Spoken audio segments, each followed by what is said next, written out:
মুহাম্মদুর রাসূলুল্লাহ সাল্লাল্লাহু আলাইহি ওয়াসাল্লামকে একজন জিজ্ঞেস করেছেন, হুজুর আপনি নবী হইলেন কবে? রাসূল বলেছেন, কুনতু নাবিয়্যান ওয়াল আদামু বাইনাল মা'i ওয়াত তিন। আমি তখনও নবী ছিলাম যখন আদম আলাইহিস সালাম পানি আর মাটিতে মিশ্রিত অবস্থায় ছিল। জিবরাইল আমিন এসে একদিন রাসূলকে জিজ্ঞেস করতেছেন, হুজুর আপনার বয়স কত? রাসূলুল্লাহ সাল্লাল্লাহু আলাইহি ওয়াসাল্লাম জিবরাইলকে জিজ্ঞেস করতেছে, জিবরাইল আমার বয়স পরে বলবো, আগে বলো তোমার বয়স কত? আগে বলো তোমার বয়স কত? জিবরাইল আমিন, হুজুর আমার ডেট অফ বার্থ জানা নাই। বুঝেন নাই? ডেট অফ বার্থ আমার জানা নাই, তবে একটা ঘটনা যদি আপনার কাছে বলি, এটা দিয়ে হিসাব করে আপনি আমার বয়স কত এটা বের করতে পারবেন। আপনারা কাহিল হয়ে গেছেন মনে হয়, কথা শুনতেছেন? জিবরাইল বলতে হুজুর একটা ঘটনা বললে আপনি হিসাব করে তারপর আমার বয়সটা বের করতে পারবেন। যখন এই কথা বলছেন, রাসূল বলে কি ঘটনা? বল হুজুর আমাকে যখন আল্লাহ সৃষ্টি করেছেন তখন আমি আরশের নিকটে দেখতাম একটা তারা উঠতো, একবার উঠলে ৭০,০০০ বছর থাকতো। কয় বছর? ৭০,০০০ বছর। এরপরে যখন অস্ত যাইতো ৭০,০০০ বছর পর্যন্ত চলে যেত, আবার যখন উঠতো ৭০,০০০ বছর থাকতো। একবার উঠলে ৭০,০০০, অস্ত গেলে ৭০,০০০। এইভাবে তারাটা উঠতে আর অস্ত যাইতে আমি ৭২,০০০ বার দেখছি।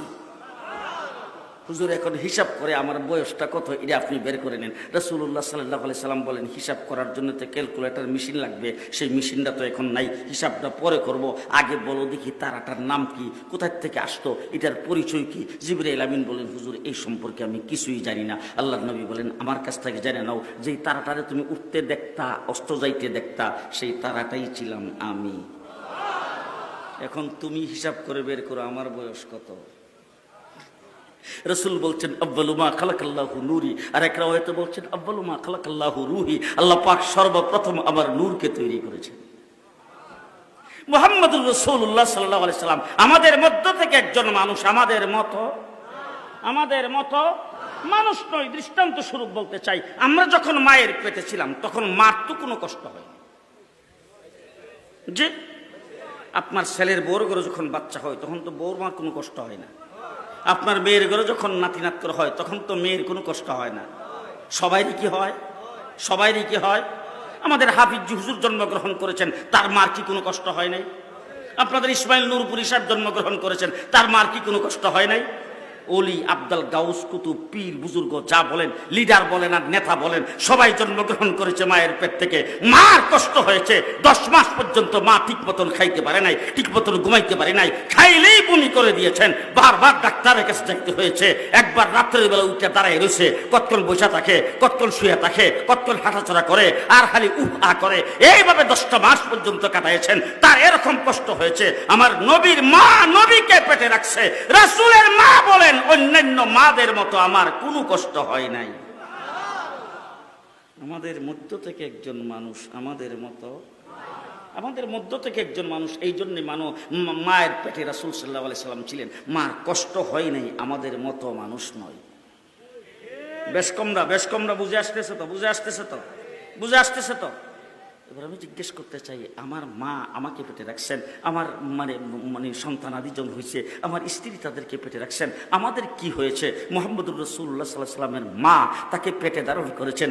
মা আমেনা রাসূলুল্লাহ সাল্লাল্লাহু আলাইহি সাল্লামের দাদা আব্দুল মুত্তালিবের কাছে বলতেছে, ও আব্বা আমি কি করব, যেদিন থেকে সন্তানটা আমার পেটে আসছে ওই দিন থেকে আমি যদি প্রচন্ড রৌদ্রের ভিতরে বের হইয়া যাই তখন আকাশের মেঘ এসে আমার মাথার মধ্যে ছায়া ধরে। আমাদের মধ্য থেকে একজন মানুষ আমাদের মতো। মা আমেনা বলেন, ও শ্বশুর আব্বা আমি কি করব, যেদিন থেকে সন্তান আমার পেটে আসছে ওই দিন থেকে আমি যদি কুয়ার থেকে পানি উঠাইতে যাই দেখি কুয়ার পানি উতলাইয়া কুয়ার পাড়ে এসে আমার জন্য অপেক্ষা করে।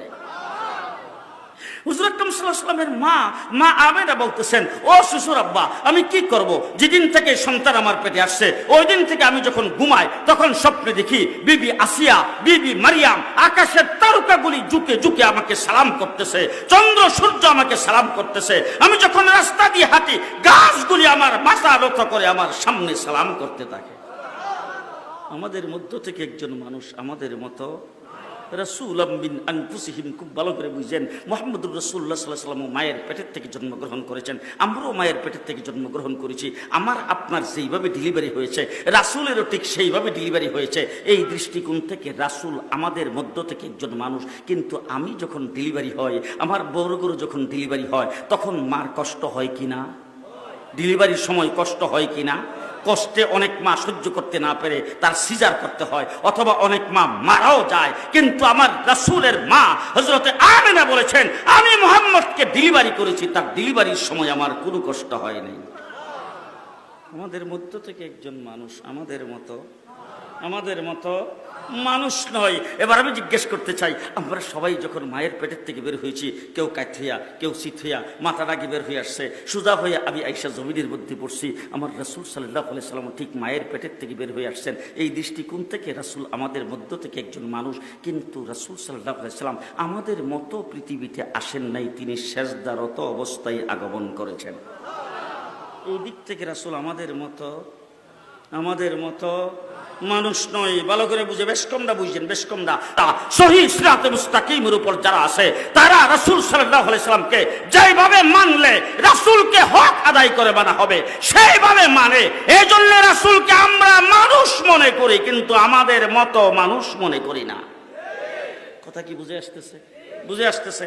এবার আরো দৃষ্টান্ত স্বরূপ শোনেন। আমিও মায়ের পেটের থেকে জন্মগ্রহণ করেছি, আপনারাও জন্মগ্রহণ করেছেন, মুহাম্মদুর রাসূলুল্লাহ সাল্লাল্লাহু আলাইহি ওয়াসাল্লামও জন্মগ্রহণ করেছেন। আমার রাসূল সাল্লাল্লাহু আলাইহি ওয়াসাল্লাম যেদিন মায়ের গর্ভ থেকে জন্মগ্রহণ করবেন, ওই দিন ঘরের মধ্যে আলো জ্বালাইবার মতো কুপিতে তেল ছিল না। মা আমেনা বলেন, মুহাম্মদ তুমি যেদিন জন্মগ্রহণ করেছো, তুমি খালি মায়ের পেটের থেকে বের হয়েছো, আমার ঘরটা সূর্যের মতো আলোকিত হয়ে গেছে। আমাদের মধ্য থেকে একজন মানুষ আমাদের মতো মানুষ না। এবার আমি যেই ঘরে জন্মগ্রহণ করেছি, আমাদের দেশে সেই ঘরটাকে আউস ঘর কয়, সডি ঘর, কথা কয় না। এটার মধ্যে সবসময় খালি সুগন্ধ, না ধূপ জ্বালাইতে হয়, আগরবাতি, স্প্রে, ঘরের কিনার দা কেউ গেলেই, ঠিক কিনা কন? আমার মা হুজুর আকরাম সাল্লাল্লাহু আলাইহি সাল্লামের মা রাসূল সাল্লাল্লাহু আলাইহি সাল্লামকে জন্ম দিয়েছেন। হুজুর আকরাম সাল্লাল্লাহু আলাইহি সাল্লামের মা বলেন, যেদিন থেকে রাসূল সাল্লাল্লাহু আলাইহি সাল্লাম জন্মগ্রহণ করেছেন, যেই মুহূর্তে রাসূল বের হয়ে আসছেন, আসার সাথে সাথে গোটা ঘরটা মেশকে আম্বরের চাইতে সুগন্ধিতে পরিণত হয়েছে। আমাদের মধ্য থেকে একজন মানুষ আমাদের মতো মানুষ নয়। আরো শুনেন, মুহাম্মদুর রাসূলুল্লাহ সাল্লাল্লাহু আলাইহি ওয়াসাল্লাম জন্মগ্রহণ করেছেন, আমরাও জন্মগ্রহণ করেছি। আমাদের মধ্য থেকে একজন মানুষ আমাদের মতো মানুষ নয়। বেশকমটা আরো একটু শুইনা যান, কতটুক বেশকম। ও আমার ভাইরা, মুহাম্মদুর রাসূলুল্লাহ সাল্লাল্লাহু আলাইহি ওয়াসাল্লাম মায়ের পেটের থেকে আসছেন। আমি যখন মায়ের পেটের থেকে বের হয়েছি, আমি দুনিয়াতে আসার পরে আমাকে ভালো করে গোসল করাইতে হয় নাই। আমার শরীরটা রক্ত পানি দিয়ে মাখা ছিল, দুর্গন্ধযুক্ত পানি আর রক্ত ছিল। আমাকে ভালো করে সেবলন দিয়া, ডেটল দিয়া, ভালো সাবান দিয়া, গন্ধরাজ সাবান দিয়া আমাকে গোসল করাইয়া, তারপর নরম তোয়ালে দিয়ে আমাকে কোলে নিতে হয়েছে। আমার নবীও মায়ের পেটের থেকে জন্মগ্রহণ করেছেন। আমাদের মতো মানুষ নয়, তার প্রমাণ হলো রাসূল পৃথিবীতে আগমন করেছেন মায়ের পেট থেকে। কে যেন রাসূলকে মায়ের পেটের থেকে গোসল করাইয়া ক্লিন করে বের করে দিয়েছেন। আমাদের মতো মানুষ নয়। ভালো করে বুঝেন, মুহাম্মদুর রাসূলুল্লাহ সাল্লাল্লাহু আলাইহি ওয়াসাল্লাম জন্মগ্রহণ করেছেন, আমরাও জন্মগ্রহণ করেছি। একই কায়দায় আমরাও পৃথিবীতে আগমন করেছি, রাসূলও আগমন করেছেন। কিন্তু বেশকমটা কতটুকু ভালো করে দেখেন। আমি যখন মায়ের পেটের থেকে বের হয়েছি, আমার নাভির সাথে মায়ের নারের সংযোগ ছিল। আমি পৃথিবীতে বের হয়ে আসার পরে নাকটাকে ব্লাড দিয়া কাটতে হয়েছে। কিন্তু আমার নবী পৃথিবীতে আগমন করেছেন, কে যেন মায়ের পেটের থেকে রাসূলের নাভি কেটে তারপরে বের করে দিয়েছেন। আমি পুরুষ হিসাবে জন্মগ্রহণ করেছি। আমি যখন একটু বড় হয়েছি, 2-3 বছর 4 বছর, তখন আমাকে মুসলমানি করাইতে হয় নাই? কি বলেন, হয় নাই? রাসূল সাল্লাল্লাহু আলাইহি ওয়াসাল্লামকে কে যেন মায়ের পেটের থেকে মুসলমানি করাইয়া তারপরে বের করেছেন।